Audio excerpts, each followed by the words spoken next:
¿Usted se ha puesto a pensar si existe el espiritismo cristiano? ¿Se ha puesto a pensar cuándo empezó el espiritismo? Además, usted también se ha puesto a pensar cuánto poder tiene un hechicero.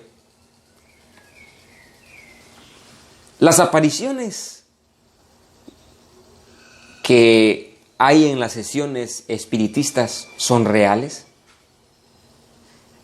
¿Cómo podemos protegernos nosotros de todo este trama que hay detrás del espiritismo? ¿Cómo podemos nosotros protegernos detrás del espiritismo? O más bien, ¿cómo podemos protegernos nosotros del espiritismo? La obra maestra de Satanás, escúcheme bien, la obra maestra de Satanás es el espiritismo. ¿Hay espiritismo cristiano? La respuesta es sí. Porque la doctrina de la inmortalidad del alma ha preparado el camino para el espiritismo moderno. ¿Por qué decimos esto? Porque si se admite a los muertos ante la presencia de Dios, ¿por qué no podrían regresar a la tierra para iluminar e instruir a los vivientes? Si yo creo en la inmortalidad del alma, y entonces yo creo que los muertos, mis familiares, mis amigos, están en el cielo, entonces este es un canal que se considera sagrado, por cuyo medio Satanás obra para cumplir sus propósitos. Porque los ángeles caídos que ejecutan sus órdenes aparecen como mensajeros del mundo de los espíritus, mientras pretende poner a los vivos en comunicación con los muertos, el enemigo ejerce sobre sus mentes su mágica influencia. O sea, detrás de todo esto, de creer que los muertos están en el cielo y disfrutando, hay toda una trama, hay todo un problema serio y delicado. Por ejemplo, Satanás tiene poder incluso para hacer surgir delante de los hombres la apariencia de sus amigos fallecidos. La falsificación es perfecta, la expresión familiar, las palabras, el tono de la voz, todo es reproducido con maravillosa nitidez. Muchos se consuelan con la seguridad de que sus amados están disfrutando de las venturas celestiales sin sospechar del peligro, prestan oído a espíritus seductores y a doctrinas de demonios. Ahora, mis amados, noten el problema, por favor. Si yo creo, entonces, que los muertos van al cielo,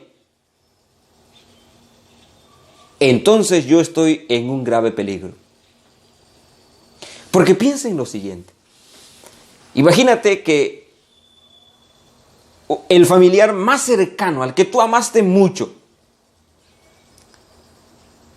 tú estás triste, estás a punto de tomar una decisión importante y tú le dices: fulano, estoy pensando si me quito la vida o no me quito la vida. ¿Tú qué me recomiendas? Imagínate que él te diga: quítatela, vas a dejar de sufrir y vas a empezar a disfrutar lo que yo estoy disfrutando.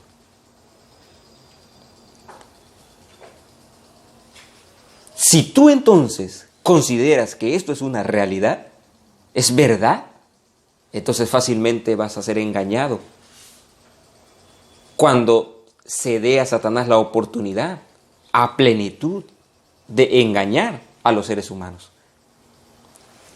Nota cómo es Es un asunto serio, es un asunto delicado. ¿Dónde está el problema? El problema es que nosotros a veces hemos olvidado los elementos por los que el ser humano está constituido. El ser humano está constituido básicamente de dos elementos: polvo de la tierra y aliento de vida. Polvo de la tierra y aliento de vida es igual al alma viviente. Repito, el hombre está constituido por dos elementos, el ser humano, por dos elementos. Número uno, por el polvo de la tierra y aliento de vida. Nosotros en sí estamos constituidos por esos dos elementos. Cuando falta uno de estos elementos, por ejemplo, sin aliento de vida no hay alma viviente, no hay alma. Sin polvo de la tierra no hay alma viviente. Se necesita los dos elementos para que haya un alma viviente, para que haya un ser humano viviente. Observen, por favor, este punto importante, que aún entre nosotros los cristianos es difícil de asimilar. El polvo de la tierra es nuestro cuerpo, todo nuestro cuerpo, nuestro cuerpo. El aliento de vida es la vida que Dios nos da todos los días. Y yo se me pongo a pensar, una manera solo de ilustrar, por supuesto, que ese aliento de vida es sencillamente la oportunidad que Dios nos da de poder vivir todos los días, y lo manifiesta a través de cada latido de nuestro corazón. El hombre estaba diseñado en barro como un simple muñeco, pero dice la Biblia que Dios sopló en su nariz aliento de vida. Cuando ese aliento de vida deja de emanar, cuando la vida deja de emanar de Dios, entonces quedamos solamente como un muñeco, como un polvo, como lo que éramos, polvo de la tierra. Por favor, mis amados hermanos, este punto es importante que nosotros lo comprendamos. Polvo de la tierra más aliento de vida es igual a un alma viviente. ¿Y dónde quedó el alma? Tú eres un alma viviente. Mientras respires, mientras tengas vida, eres un alma viviente. Pero el alma, lo que sale del ser humano cuando muere. Cuando Eclesiastés dice que el espíritu vuelve a Dios, se está refiriendo básicamente al aliento de vida que Dios nos dio. Pero el aliento de vida no tiene forma. No es algo que anda deambulando por aquí, por allá. No, porque no existe el alma después de que alguien ha fallecido. El concepto alma es el concepto unido del polvo de la tierra más el aliento de vida. Cuando estos elementos están separados, no existe nada. Nada. Es como yo tengo un foco. Un foco sin electricidad no puede dar luz. Y la electricidad por sí misma, sin el foco, no puede dar luz. Se requieren los dos elementos. Por lo tanto, para que haya vida en el ser humano, se requiere polvo de la tierra y aliento de vida. Este concepto es importante que nosotros lo sepamos. ¿Por qué razón? Porque entonces, cuando Satanás tenga su tiempo de hacer que nuestros seres queridos aparezcan, entonces no seremos engañados. ¿Hay espiritismo cristiano? La respuesta es sí. Incluso algunos de nosotros, de manera indirecta, al estar confundido con este concepto, podría ser engañado por Satanás. Observemos ahora la siguiente pregunta. ¿Cuándo empezó el espiritismo? Y aquí voy a leer algunos párrafos que nos van a ayudar para entender esto. La práctica del espiritismo ha existido desde tiempos bíblicos y está condenada por la Biblia. La vinculación con el catolicismo se fundamenta en que en este se admite la posibilidad de hablar con los muertos,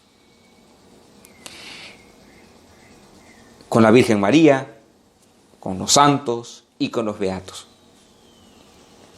Todo esto constituye el corazón mismo del espiritismo. Este punto es importante. Incluso podría estar bien relacionado con la pregunta anterior. ¿Cuándo empezó el espiritismo? Sigamos leyendo, por favor. No obstante, fue a mediados del siglo XIX, en 1848, que surgió el espiritismo moderno en los Estados Unidos, cuando las hermanas Catalina y Margarita Fox produjeron algunos notables fenómenos parapsicológicos. Poco antes, Andrés Jackson había empezado a dar a conocer el espiritismo por medio de conferencias. El movimiento pasó a Inglaterra y de allí al continente europeo, donde su mayor exponente fue Alan, seudónimo del escritor francés Hipólito, fundador de las sociedades parisienses de estudios espiritistas y autor de obras relativas a los fenómenos parapsicológicos y paranormales. El libro de los Medium figura entre sus obras más conocidas. Y volviendo a la familia Fox, que vivió primero en Edinburgh y más tarde en Rochester, comenzó a oír golpes en la pared de su casa como si alguien llamase. El fenómeno pasó de los golpes a que todos los muebles de la casa se movían como impulsados por manos invisibles. Los ruidos llegaron a ser tan inquietantes que no permitían a la familia conciliar el sueño. Las hijas del dueño de casa, Catalina y Margarita, que eventualmente se convirtió al catolicismo, comenzaron a interpretar los deseos de aquellos seres invisibles y así se convirtieron en medium. Un juez de nombre Edwards, que asistió a los experimentos en casa de la familia Fox en Rochester, quedó sorprendido del conocimiento que de sus más íntimos pensamientos tenían los espíritus a quienes interrogaba. El fenómeno de la casa de los Fox es considerado como el punto de partida del espiritismo moderno. Aquellos hechos dieron tal impulso al espiritismo que en 1854 se presentó al Congreso de los Estados Unidos una moción pidiendo que se nombrase una comisión científica que investigase los fenómenos en cuestión.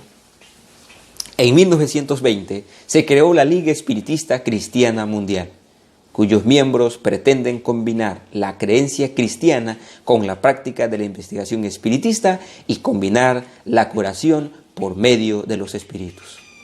El espiritismo se difundió ampliamente en Europa, especialmente en Inglaterra, y llegó a América Latina, donde creció muchísimo, principalmente entre católicos nominales. En esta historia del espiritismo encontramos algunos puntos interesantes. En 1848 empieza la historia del espiritismo moderno. Curiosamente, en 1844 es el movimiento milerita. Es la predicación máxima de la segunda venida de Cristo Jesús. Por un lado está el Evangelio de Dios siendo esparcido por todo el mundo. Pero por otro lado, Satanás está preparando su coartada a través del espiritismo. Ahora, noten cómo Satanás usa a una familia, a dos jóvenes, para comunicarse. Estas dos señoritas, Fox, se convierten en unas médiums al interpretar los mensajes que estos espíritus tienen para ellos. Pero no solamente eso. Aquí hay algo todavía más tremendo. Cuando Edwards va a buscar información sobre lo que está pasando, él queda sorprendido porque los espíritus le revelan mucho de sus íntimos pensamientos. Y aquí está el gran meollo del asunto. ¿Cómo es que esos espíritus saben tanto de nosotros? ¿Cómo? ¿Cómo es que ellos saben tanto de nosotros? Así como nosotros tenemos un ángel que nos protege, que como dice el Salmo 34:7, el ángel de Jehová acampa alrededor de los que le temen y los defiende. También es cierto que Satanás tiene sus ángeles que nos tienen bien vigilados, bien guardados. Vigilados es la palabra correcta. Que desde que nacimos llevan un expediente de nosotros. Nos conocen muy bien. Por lo tanto, Satanás conoce tus gustos, conoce qué te hace enojar, conoce cuáles son tus mayores tentaciones, tus pruebas. No es que él lea tus pensamientos, él no tiene la facultad de leer tus pensamientos, pero él tiene todo un archivo de ti. Eso es lo que Edward ignoraba.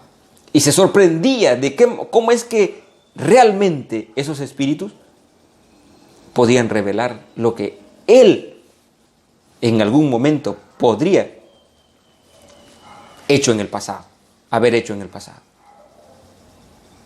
Es así como surgió el espiritismo moderno y ha llegado hasta nuestros días. Veamos la siguiente pregunta. ¿Qué tanto poder tienen los hechiceros?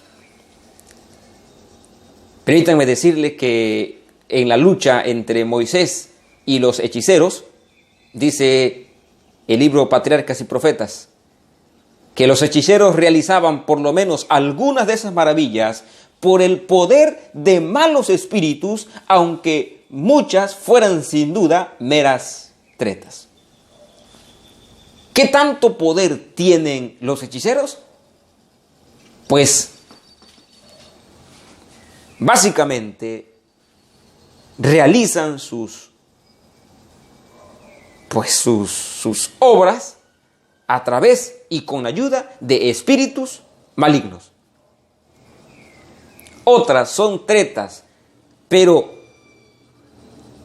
no cabe duda de que realizan todo lo que hacen por la ayuda del enemigo, por la ayuda de ángeles de Satanás. Observemos lo siguiente. Cuando Moisés está yendo a liberar al pueblo de Israel, y Moisés tira su vara y se convierte en una serpiente, acuérdense que el faraón también manda llamar a los hechiceros y entonces ocurre lo siguiente. Las varas de los magos no se volvieron realmente serpientes como la vara de Aarón. Aquí está la clave, mis amados hermanos. Ni los magos ni Satanás mismo podían crear vida. Mediante el poder de la magia maligna, tomaron sus varas la apariencia de serpientes. A mí me encanta ver esto, saber esto, que la sierva del Señor, escribe, me encanta esto, mis amados hermanos, porque solo fue una imitación. Solo fue una imitación. Porque el enemigo de las almas, de las personas, nuestro enemigo, no puede crear vidas. Por lo tanto, esas serpientes eran pura imitación. De hecho, solamente era una treta, un engaño. Parecían serpientes que tenían vida. Pero como muestra del verdadero poder de Dios, la serpiente de Moisés se comió la serpiente de los hechiceros. ¿Cuánto poder tiene un hechicero? Tiene mucho poder porque detrás de él está Satanás. Ahora es curioso, mis amados hermanos, que Satanás ya no pudo imitar, solo pudo imitar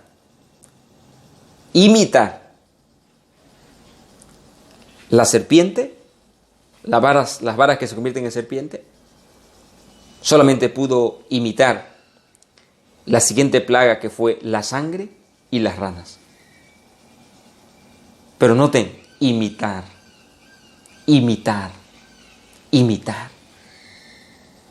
Mis queridos hermanos, yo quisiera decirte que tengamos cuidado, porque con Satanás no sabemos de qué manera él nos va a atacar y nos va a destruir. Ahora, si las serpientes solo eran una imitación, ¿cómo es que el faraón no se dio cuenta de esa imitación? Por lo siguiente. Porque Satanás nos presenta lo que nosotros queremos ver. Y Faraón lo que quería ver era una imitación de la serpiente. ¿Y qué vio? Una serpiente de verdad. Es decir, Satanás siempre se nos presenta y nos muestra lo que queremos ver. No se les olvide que es un enemigo astuto. Por eso el faraón fue engañado. Por eso que fue engañado. Por lo tanto, ¿qué hay de las sesiones? ¿Son las apariciones verdad? Eso es lo siguiente que vamos a analizar. ¿Las apariciones en las sesiones son verdad? Las sesiones son el engaño del espiritismo. ¿Y por qué nos engaña? Porque el enemigo en dichas situaciones se presenta como amigable y contesta peticiones. Otra forma de cómo es que él se presenta como un amigo es la religión de la Santa Muerte.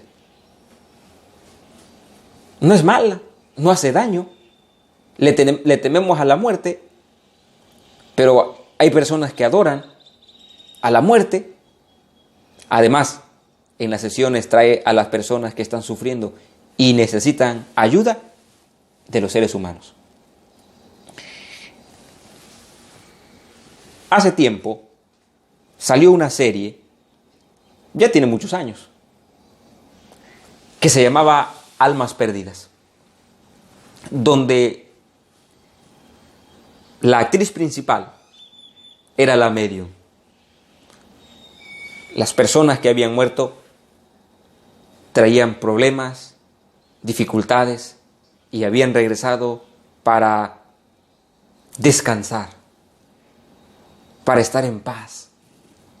Y ella ayudaba a estas personas que ya habían muerto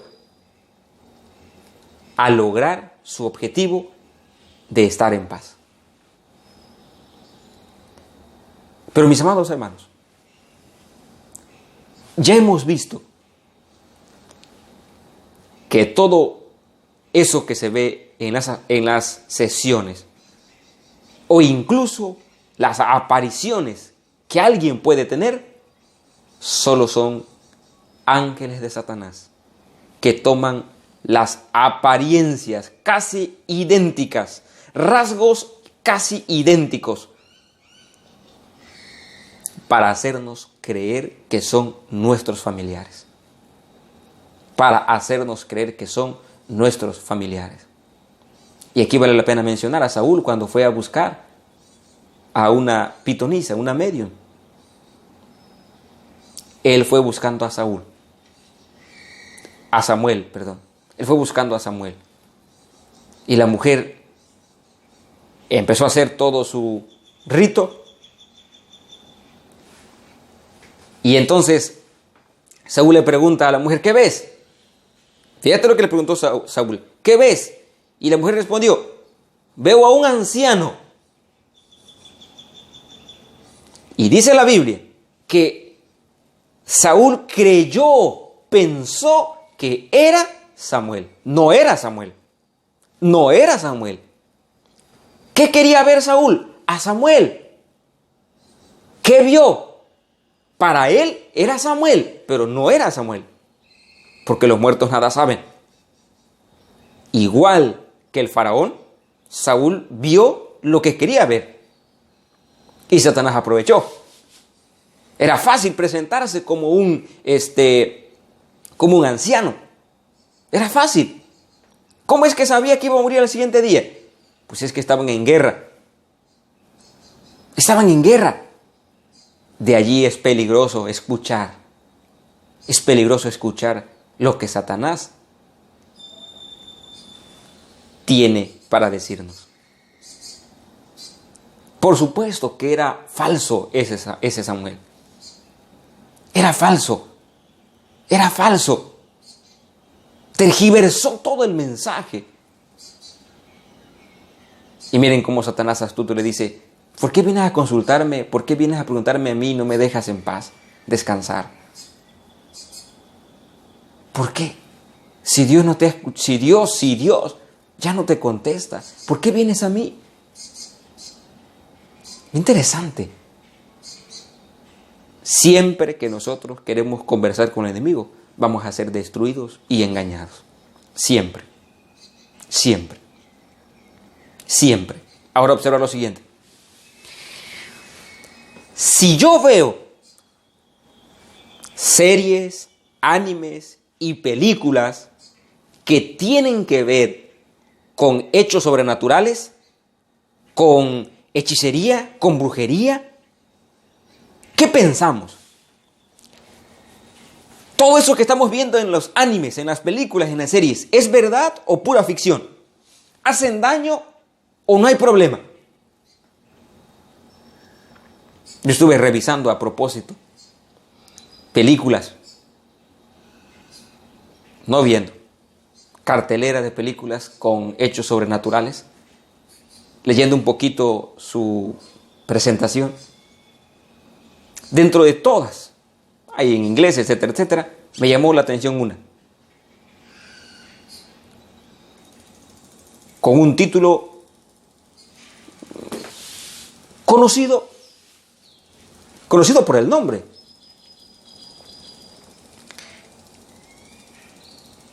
Habla de cómo Satanás se convierte en un muchacho que quiere disfrutar de la vida aquí en la tierra. Dinero, fama, disfrutar a las mujeres, etcétera, etcétera, etcétera. Mira el problema de todo esto. Si el enemigo se nos presentara a nosotros como lo que es un ángel caído, se nos presentara como lo que es una mirada destructora, maligna, malévola, escúchame bien, nadie vería una sola película de terror, de miedo, de hechicería ni de brujería. Pero se nos presenta detrás de un anime, detrás de una película. Se nos presenta a través de un video, de una canción. Y tú dices, es pura ficción, es pura ficción, no pasa nada, es pura ficción.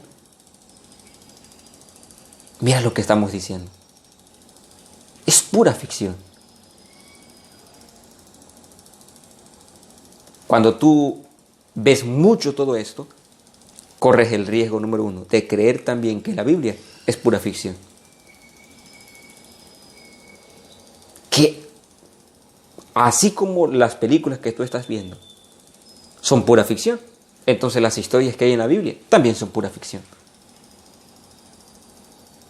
Satanás nos engaña presentándose de manera inocente, chusca, de hazme reír, porque a Satanás le gusta eso. Que la gente se ría de él, se burle de él, pero no saben que él finalmente los está controlando. Mis queridos hermanos, qué tremendo desafío tenemos nosotros. Qué tremendo desafío tenemos nosotros. Y pronto Satanás seguirá atacando a los seres humanos con estos engaños inocentes. Todos estos engaños inocentes nos preparan o están preparando al mundo para el ataque final del enemigo. Miremos lo siguiente. ¿Cuál es la consecuencia final de ver series, animes, películas, etcétera, etcétera? Imagina que escucharas una voz mientras estás acostado en tu cama después de ver una película tal. Piensa en su actor o actriz. Que se te apareciera ese actor, esa actriz, a un lado de tu cama. ¿Te daría miedo? Piensa que no se te aparecería Satanás, en este caso, como una mujer despeinada, ni te hablaría con una voz ronca, sino con una voz amigable. Como hace tiempo una caricatura que se llamaba Gasparín, el fantasma amigable.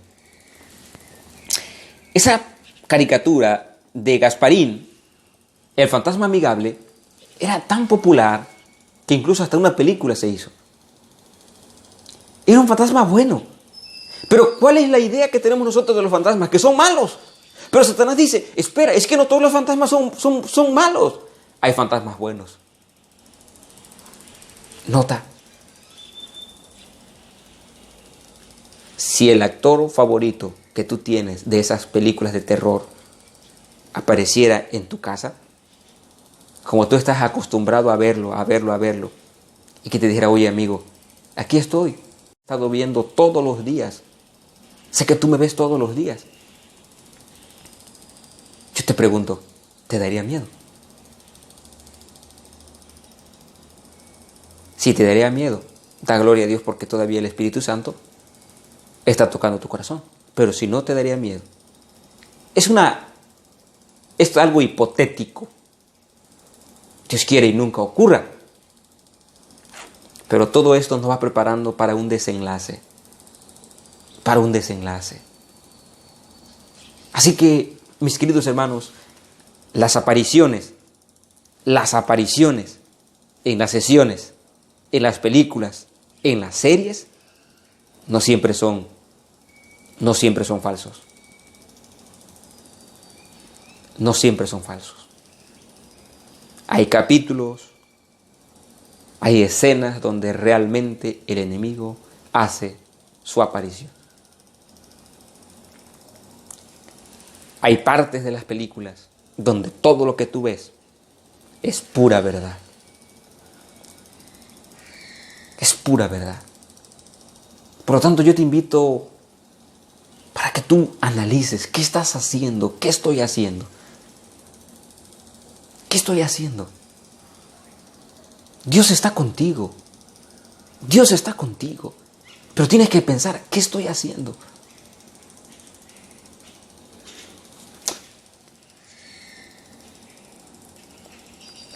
La pregunta final es, ¿cómo puedo protegerme? Si este es un asunto serio y delicado y no se trata únicamente de una película de 2 horas, de 3 horas, ¿Cómo puedo protegerme? Apocalipsis 13 al 14 nos presenta la siguiente realidad. También hace grandes señales, de tal manera que aún hace descender fuego del cielo a la tierra delante de los hombres, y engaña a los moradores de la tierra con las señales que se le ha permitido hacer. Los que se oponen a las enseñanzas del espiritismo están atacando no solo a los hombres, sino a Satanás y a sus ángeles. Han entrado en una lucha contra principados, potestades y huestes de maldad en las regiones celestes. Satanás no cederá 1 centímetro de terreno a menos que tenga que retroceder gracias al poder de los mensajeros celestiales. El pueblo de Dios debería estar en condiciones de enfrentarlo como nuestro Salvador con las palabras escrito está. Satanás puede citar ahora las Escrituras como en los días de Cristo y pervertirá sus enseñanzas para apoyar sus engaños. Pero las claras afirmaciones de la Biblia serán armas poderosas en todo conflicto. Satanás se ha estado preparando hace mucho tiempo para la ofensiva final que va a lanzar con el fin de engañar al mundo. Puso el fundamento de su obra cuando le dijo a Eva en el Edén: no moriréis. El día que comáis de él, serán abiertos vuestros ojos y seréis como Dios, sabiendo el bien y el mal. Y finalmente, poco a poco ha preparado el camino para su obra maestra de engaño. El desarrollo del espiritismo aún no ha logrado el pleno cumplimiento de sus designios, pero lo conseguirá en los últimos tiempos y el mundo será incorporado en las filas del engaño. Satanás todavía no ha logrado controlar por completo el mundo a través del espiritismo, pero nos está llevando al mundo, lo está preparando de tal manera que cuando él haga su obra maestra, su engaño maestro, todo el mundo cree en él. ¿Cómo no creer en las apariciones? Ponte a pensar, ¿cómo no creer en las apariciones si toda tu juventud te la pasaste viendo series, animes y películas? ¿Cómo no vas a creer, a caer en sus engaños si toda la vida te la pasaste invirtiendo tu tiempo de manera equivocada viendo cosas que no agradaban a Dios? Sin lugar a dudas, irás a engrosar las filas de Satanás. La obra maestra de Satanás es el espiritismo. Y repito, si él se nos presentara como lo que es un ser espantoso y terrible, no con cuernos ni con un trinche, no. Es un ángel caído. Pero si se nos presentara como lo que es, todos temeríamos. Pero se nos presenta, insisto, detrás de una buena película, detrás de una buena serie, detrás de una canción. ¿Y qué podemos hacer frente a eso? Nuestra única seguridad es que nos mantengamos firmes y fieles estudiando la Biblia todos los días, estudiando la palabra de Dios. Mis hermanos queridos, todos los días tenemos que estar estudiando la palabra de Dios. Todos los días necesitamos aferrarnos a esta para resistir los ataques de Satanás. Efesios 6:10 en adelante nos dice: por tanto, tomad la armadura de Dios. Fortaleceos en el Señor y en la fuerza de su poder. Por favor, hermano, prepárate desde ahora para que cuando llegue ese momento difícil, tú puedas resistir los embates de Satanás. Nuestro Dios y nuestro Padre que estás en los cielos, no tenemos idea del ataque sorpresa de Satanás. En aquel momento final, muchos serán engañados porque desde ahora le están dando entrada a Satanás a través de todas esas películas y series. Pero protege a tus hijos, Señor. Si alguien de los que está escuchando aquí es fan de ciertas películas como las que hemos mencionado, de programas, en el nombre de Jesucristo, ayúdalo a tomar la decisión de retirarse. Ayúdalos. Y mejor ayúdanos a invertir nuestro tiempo en el estudio de tu palabra, en consagrarnos a ti. Ayúdanos, mi Dios, porque queremos hacer solo lo mejor para gloria de tu nombre. Gracias por tu palabra segura que nos dejaste, la mejor protección contra el enemigo. Te bendecimos y te alabamos en el nombre de Jesús. Amén. Mis amados hermanos, que mi Dios los pueda bendecir.